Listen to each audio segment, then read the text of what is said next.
Le siècle de Louis XIV fait référence évidemment à l'ouvrage de Voltaire, publié en 1751, et qui est une approche philosophique de l'histoire du règne de Louis XIV.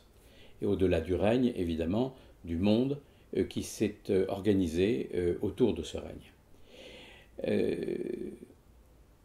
Il y a très peu de souverains ou d'hommes politiques qui ont droit à un siècle.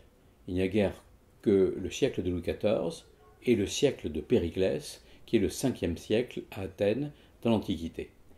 Donc c'est dire que cet ouvrage porte sur un phénomène assez exceptionnel.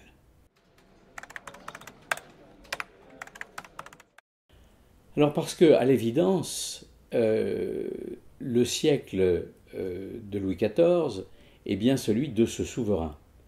Premièrement, c'est un souverain qui est à la tête de l'État le plus puissant de l'Europe, c'est-à-dire du monde, à cette époque-là, du plus peuplé, et en même temps, c'est l'artisan d'un système politique, la monarchie absolue, qui va donner au monde de l'époque une sorte de référence quant à la monarchie et quant à la façon de diriger les peuples.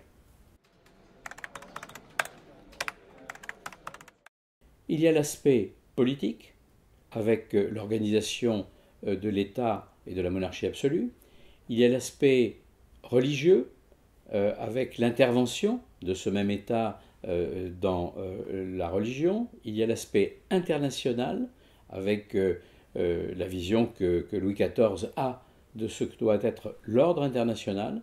Et ensuite, il y a l'aspect disons, de la souveraineté. C'est la monarchie de droit divin à son apogée.